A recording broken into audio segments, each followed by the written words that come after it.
Hello friends, कैसे हो आप लोग। तो फ्रेंड्स फिर से आपके सामने एचएससी सीईटी का सोल्ड पेपर ले आया। एचएससी सीईटी पेपर जो 2022 में हुआ था। ठीक है फ्रेंड्स, चलो आपको एक बार दिखा देते हैं।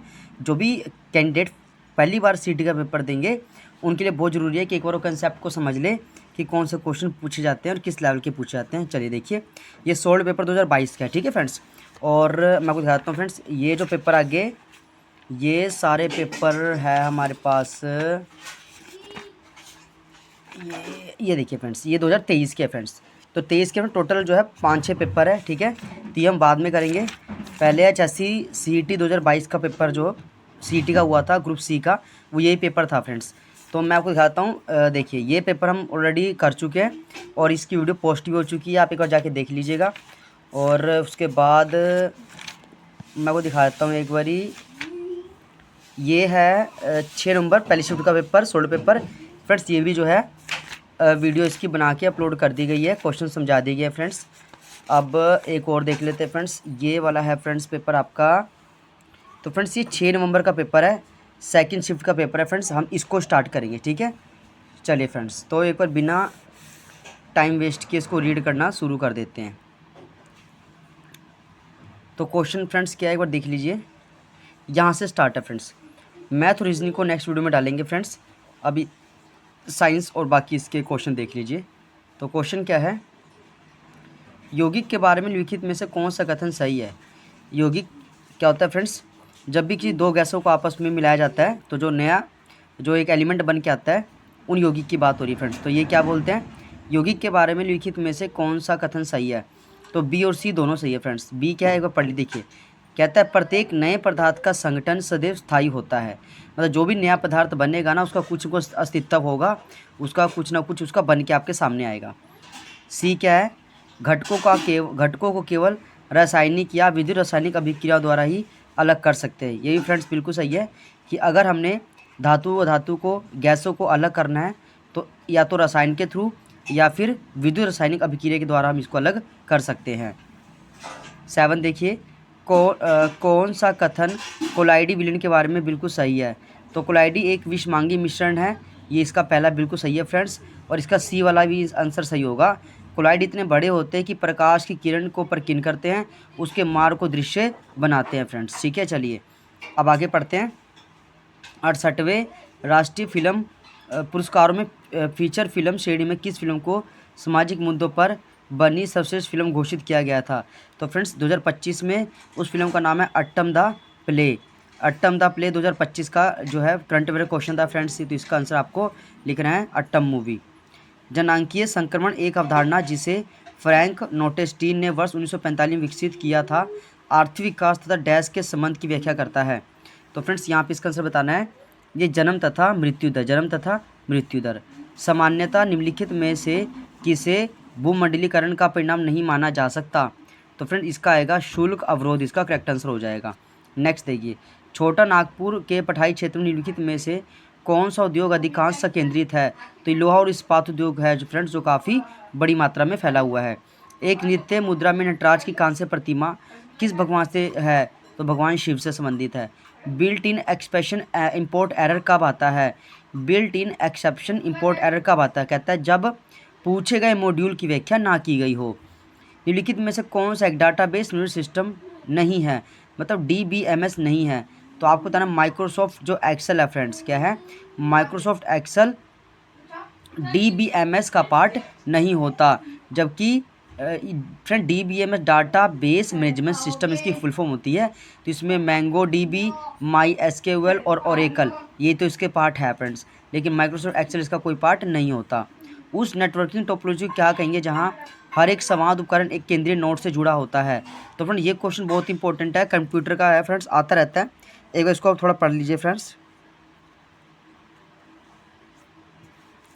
उस नेटवर्किंग टोपोलॉजी को क्या कहेंगे जहां हर एक संवाद उपकरण एक केंद्रीय नोड से बना, तो उसको बोलेंगे स्टार टोपोलॉजी। तो स्टार टोपोलॉजी में क्या होता है कि हर एक कम्युनिकेशन जो है एक सेंटर में कंप्यूटर रखा होता है, उससे जुड़ा होता है फ्रेंड्स। निम्नलिखित में से कौन सा एक सेकेंडरी मेमोरी का उदाहरण नहीं है।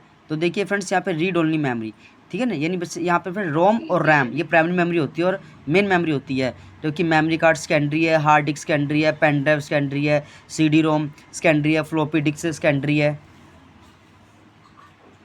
भारत के संविधान का अनुच्छेद 395 जो संविधान का अंतिम अनुच्छेद है, ये किसके बारे में व्याख्या करता है? तो ये बताना है भारतीय स्वतंत्रता अधिनियम 1947 का निरसन।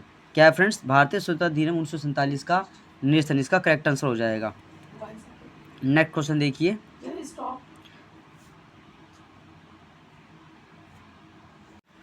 तो फ्रेंड्स यहाँ देखिए, भारत के संविधान का अनुच्छेद 395 जो संविधान का अंतिम अनुच्छेद भी है, किसके बारे में व्याख्या करता है? तो फ्रेंड्स इसका आंसर आएगा भारतीय स्वतंत्रता अधिनियम 1947 का निरसन।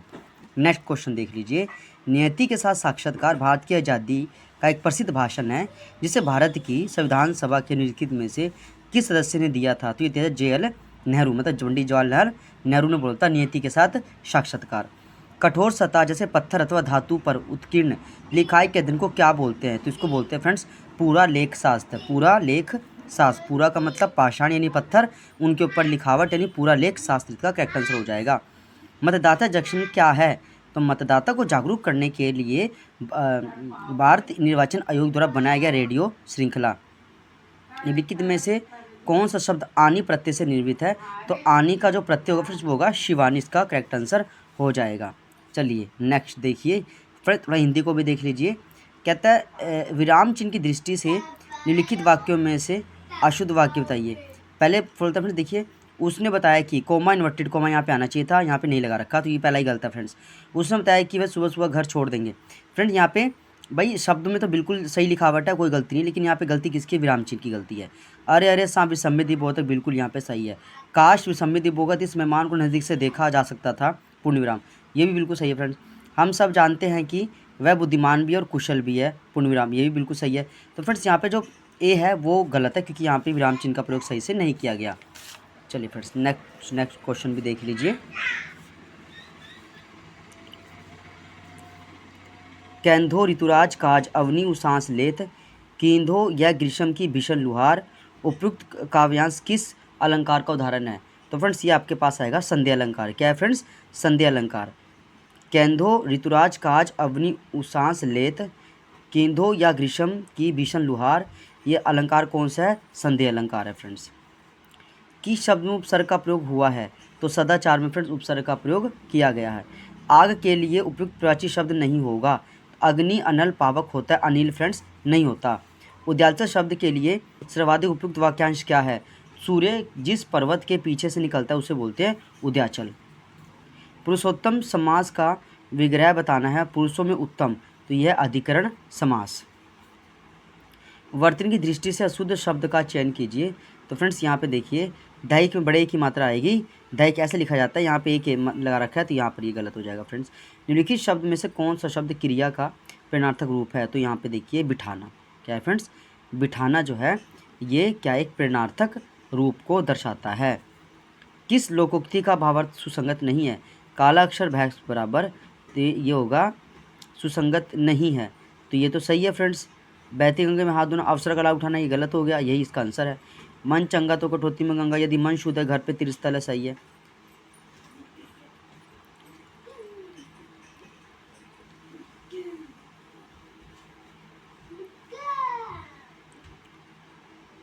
आ बैल मुझे मार मतलब जानबूझकर विपत्ति में पड़ना, ये भी इसका करेक्ट आंसर हो जाएगा फ्रेंड्स।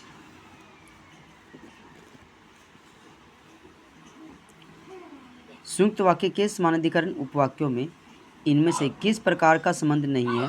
तो विधेयवाचक। क्या फ्रेंड्स? विधेयवाचक। क्वेश्चन क्या है? संयुक्त वाक्य के समानाधिकरण उपवाक्यों में इनमें से किस प्रकार का संबंध नहीं है? तो विधेयवाचक इसका करेक्ट आंसर हो जाएगा फ्रेंड्स। निम्नलिखित में से कौन सा विकल्प तद्भव शब्द का उदाहरण नहीं है? तो यहाँ पे आएगा भक्त। निम्नलिखित में से कौन सा विकल्प तद्भव का उदाहरण नहीं है? तो जो भक्त है फ्रेंड्स ये तत्सम है, जबकि बरस, बरखा, भोरा, ये सारे शब्द आपके तद्भव है फ्रेंड्स। मैं आपका डैश वाक्य के रिक्त स्थान के लिए कृतघ्न का उल्टा, तो कृतघ्न का उल्टा फ्रेंड्स यहाँ कृतज्ञ, यहाँ पे करेक्ट आंसर हो जाएगा। अच्छा आगे देखिए फ्रेंड्स, यहाँ पे क्या है भाई, क्वेश्चन कहता है निम्नलिखित वाक्यों के किस विकल्प में कारक चिन्ह का अच्छे से प्रयोग किया गया है? तो तितली फूलों में रस पी रही है, तो फ्रेंड्स गलत है। देखिए तितली फूलों से रस पी रही है, ऐसा होना चाहिए था ना, यहाँ पे गलत हो गया। खेतों में हल चल रहे हैं, खेतों में हल चला रहे हैं, ये हो सकता है। किस डाली में आम लटके हैं, कौन सी डाली में आम लटक रहे हैं, लटके हुए हैं, है ना, यही होगा फ्रेंड्स इसका। बाढ़ के जल से पूरा घर डूब गया, फ्रेंड्स ये इसका सही प्रोनाउंसिएशन है। बाढ़ के जल से पूरा घर डूब गया, तो इसके अंदर विभक्ति का इस्तेमाल बहुत अच्छे से किया गया है।